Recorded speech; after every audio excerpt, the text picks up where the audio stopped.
Press మిత్రులకు media మిత్రులకు పెద్దలు రాజయ్య గారికి శంకర్ నాయక్ గారికి ముఖ్య నాయకులు కూడా చాలా మంది కూడా అటెండ్ అయ్యారు.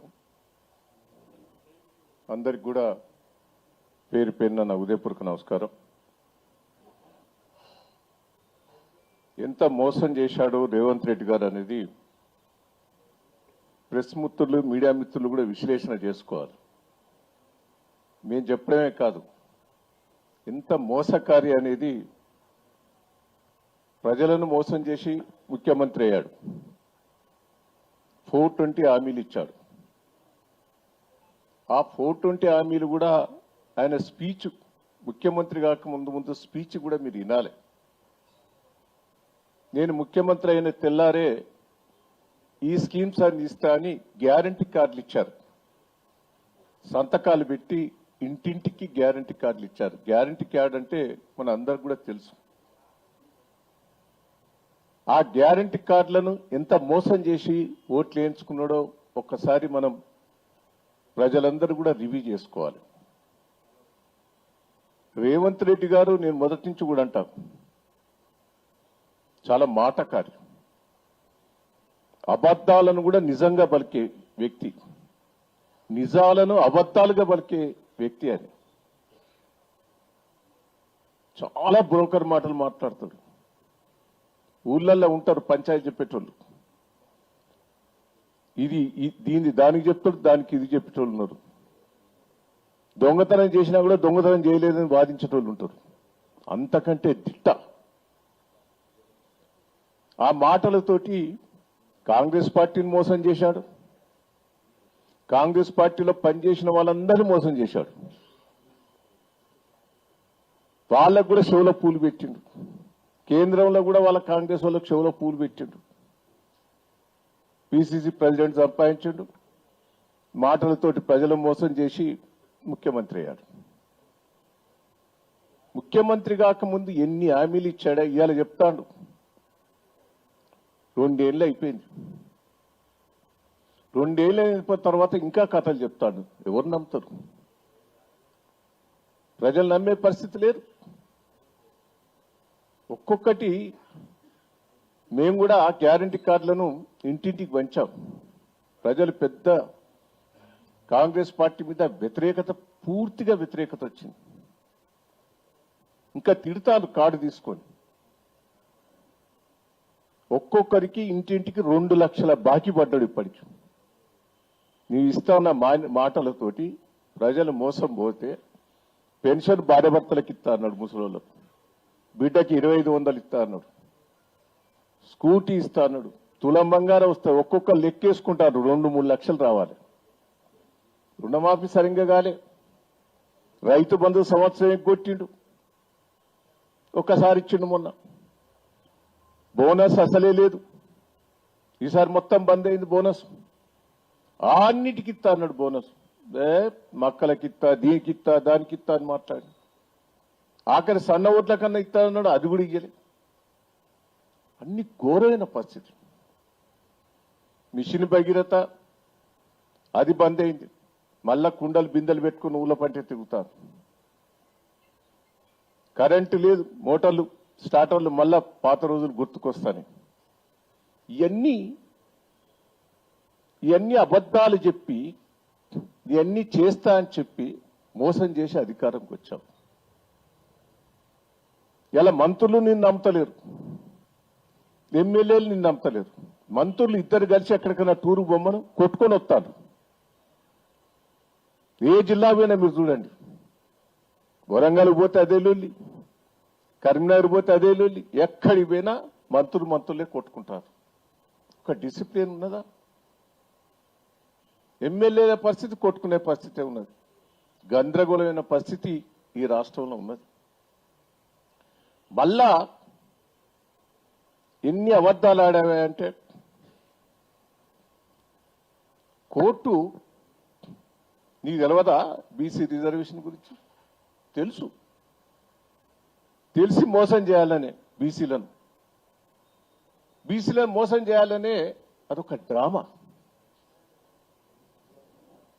అదొక డ్రామా. నీకు ఎన్నికలు పెడితే నువ్వు రావని తెలుసు. నీకు స్థానిక ఎన్నికలల్లో ప్రజలు తరివి కొట్టే పరిస్థితి ఉన్నదనే యూరియా బస్తాలతోటి మొత్తం ఊళ్ళల్లో కాంగ్రెస్ పార్టీని తరివి కొట్టే పరిస్థితి వచ్చింది. దానికి ఏదో ఒక డ్రామా చేశావు నువ్వు. ఆ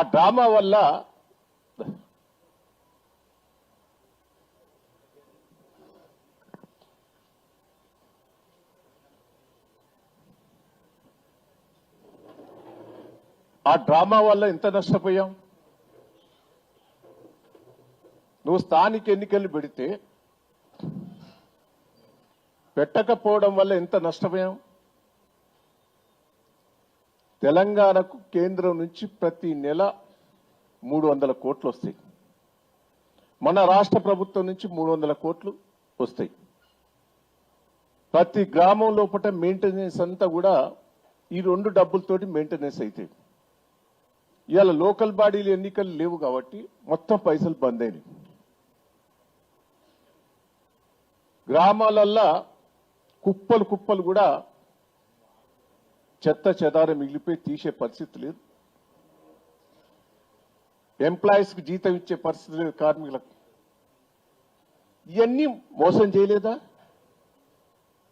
మళ్ళా స్థానిక ఎన్నికలు పెడితే ప్రజలు తరిమి కొడతారనే ఉద్దేశంతో ఒక బీసీ రిజర్వేషన్ అని ముందర పెట్టి ప్రజలను మోసం చేసేందుకు ప్రయత్నం చేసినావు. మన ఊళ్ళల్లో ఆ తుపాకీ రాముని కథలు ఎట్లుంటాయో ఇలా రేవంత్ రెడ్డి గారి కథలు ఎట్లే ఉన్నాయి.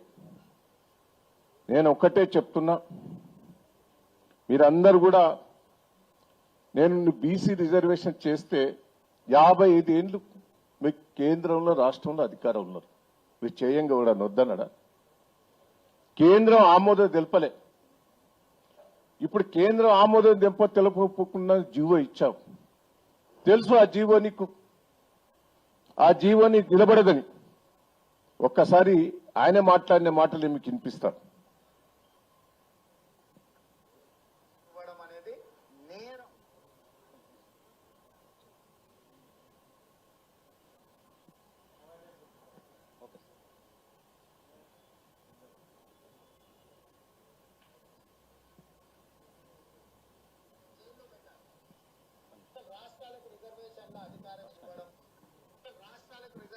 అధికారం ఇవ్వడం అనేది నేరం. అడిగితే జైల్లో పెట్టాలి. అట్లాంటి ప్రశ్నని అట్లాంటిది కావాలని అడిగితే జైల్లో పెట్టాలి. రాష్ట్రాలకు రిజర్వేషన్ల అధికారం ఇవ్వడం అనేది నేరం. అడిగితే జైల్లో పెట్టాలి. అట్లాంటి ప్రశ్నని అట్లాంటిది కావాలని అడిగితే జైల్లో పెట్టాలి. రాష్ట్రాలకు రిజర్వేషన్ల అధికారం ఇవ్వడం అనేది నేరం. అడిగితే జైల్లో పెట్టాలి. అట్లాంటి విన్నారానే? ఈ రిజర్వేషన్ గట్ట మొదలు మాట్లాడిన మాట ఆయన. రాష్ట్రానికి అధికారం లేదు, ఎవరన్నా రిజర్వేషన్లు అడిగితే జైలు పెట్టాలని ఎవరన్నారు?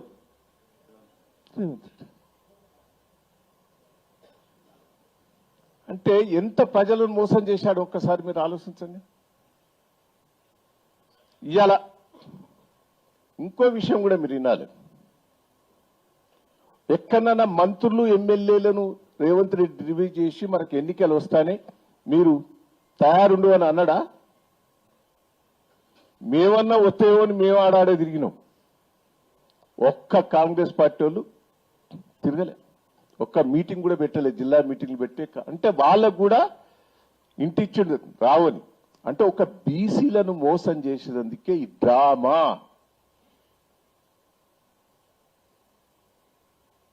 నేను ఒక్కటే చెప్తున్నా బీసీ సంఘాలకు కూడా, ఈయన పోయి ఢిల్లీలో పొట్లాడాలి. రేవంత్ రెడ్డి గారు పోయి మోడీ గారి దగ్గర నాది ఆమోదం తెలుపుని ఆడగోసకు కొట్లాడాలి. అసలు రాష్ట్రంలో కొట్లాడి బీసీలో మోసం చేసినట్టే కదా. బీసీ సంఘాలందరూ కూడా ఇలా రేవంత్ రెడ్డిని ఉరికియాలే. ఎవ్వరు తప్పులేదు, రేవంత్ రెడ్డిదే మోసం ఇది, కాంగ్రెస్ పార్టీ వాళ్ళదే మోసం ఇది. వాళ్ళనే తరిగి కొట్టాలి. ఎన్నికలు పెట్టేందుకు సిద్ధంగా లేడానే. బీసీ రిజర్వేషన్ ఇచ్చేందుకు సిద్ధంగా లేడు. అన్ని తెలుసు డ్రామాలు. ఇదంతా ప్రజలను ఈయన ఇచ్చిన హామీలన్నీ మర్చిపోయేటట్టుకు ఇదొక డ్రామా.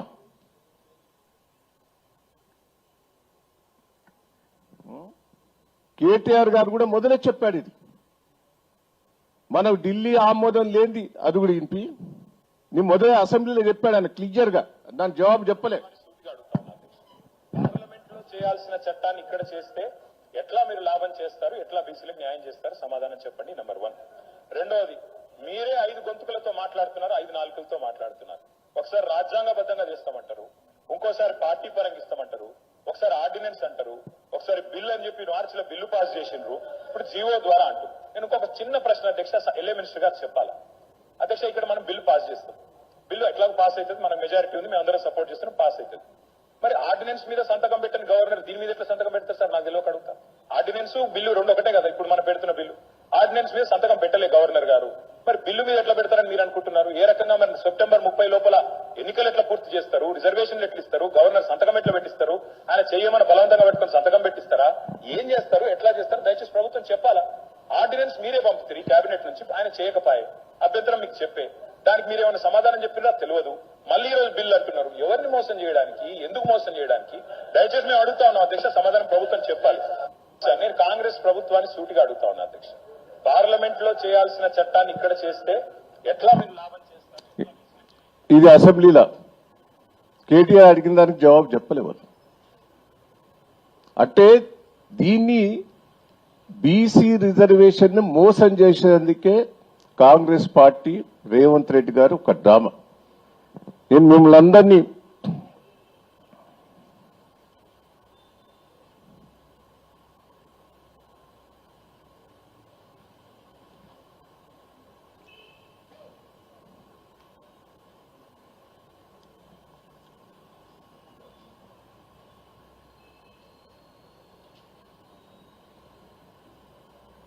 ఆర్టీసీది అదొక డ్రామా అని మీకు అర్థమైందా లేదా?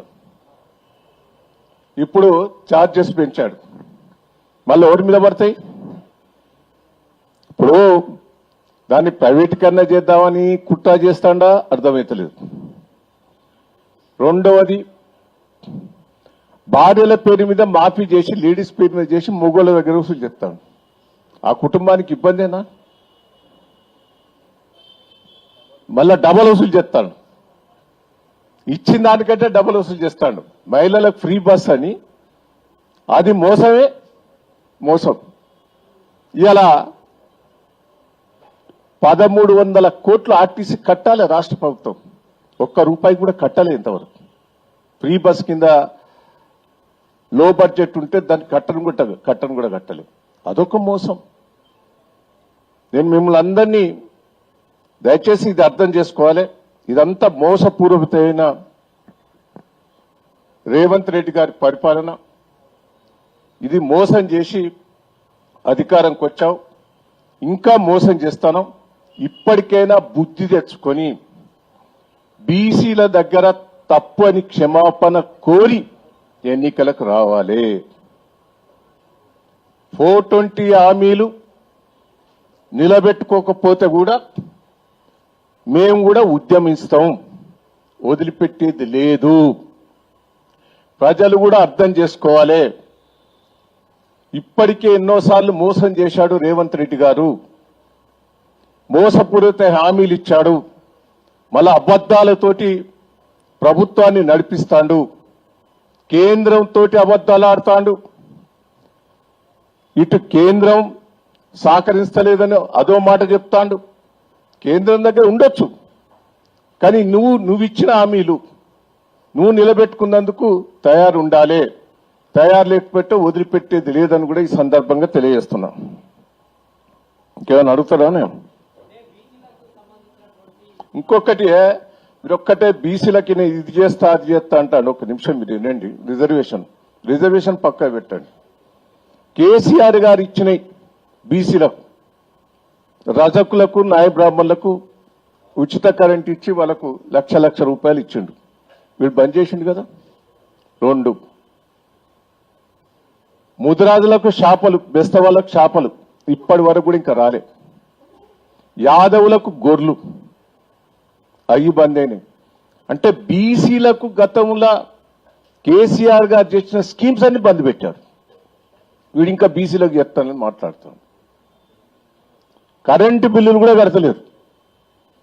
బీసీలకు ఏదైతే చెప్పినాయో గతంలో కేసీఆర్ గారికి ఇచ్చినవన్నీ కూడా మొత్తం పక్కకు పెట్టావే. ఇంకా బీసీల గురించి మాట్లాడే హక్కు నీకు ఎక్కడిది?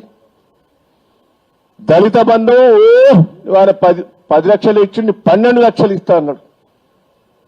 అది బంద్ పెట్టావు. నువ్వు బీసీలను ఎస్సీలను మోసం చేశావా లేదా?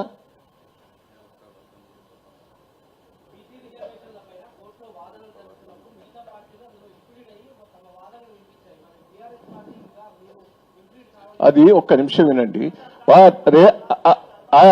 రేవంత్ రెడ్డి అది బోకర్ అనేది తెలుస్తూనే ఉండే. మేమే చెప్తాం. కేటీఆర్ గారు అయినండి ఒక్క నిమిషం. కేటీఆర్ గారు అసెంబ్లీలో ఓపెన్ గా చెప్పే అది ఉండదు, నిలబడదనే చెప్పే. నువ్వు మోసం చేస్తానని కేటీఆర్ గారు అసెంబ్లీలో చెప్పిన దానికి జవాబే చెప్పలేదా? ఇప్పుడు ఢిల్లీలో పోరాటం చేయాలి.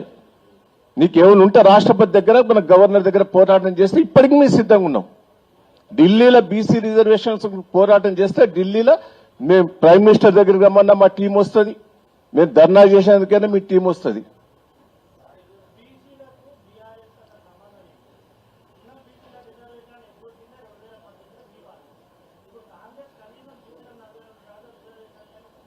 మేం కాదండి, మేము కూడా ఒక్క నిమిషం విని, మేము స్థానిక ఎన్నికల్లో బీసీ రిజర్వేషన్ ఇస్తామని మేము బోలే. మేము స్థానిక బీసీ రిజర్వేషన్ కోసం తీర్మానం చేసి కేంద్రం పంపించినాం. కేంద్రం ఇయ్యలే. మా అసెంబ్లీలో కూడా మేము తీర్మానం చేసినాం. కేంద్రం ఆ రోజు బీజేపీ గవర్నమెంటే ఇయ్యలే. ఇయ్యనప్పుడు సప్లై ఎక్కుకున్నాం. కానీ మేము బీసీల కోసం మాయ మాటలు చెప్పి ఎన్నికల పోలే కదా. బీసీలను ఆర్థికంగా పైకి వచ్చినందుకు చాలా తీర్ల వాడుకున్నాం. వాళ్ళకు సాయం చేశావు.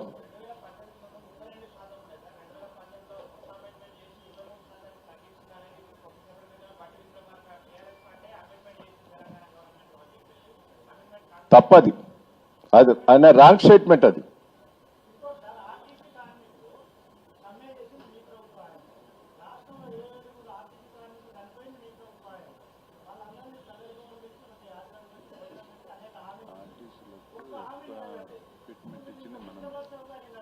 ఆర్టీసీ కార్మికులకు లాభం చేసింది కేసీఆర్ గారి ప్రభుత్వమే. మొత్తం లెక్కలతో యుక్తంగా నీకు పంపిస్తా. Thank you.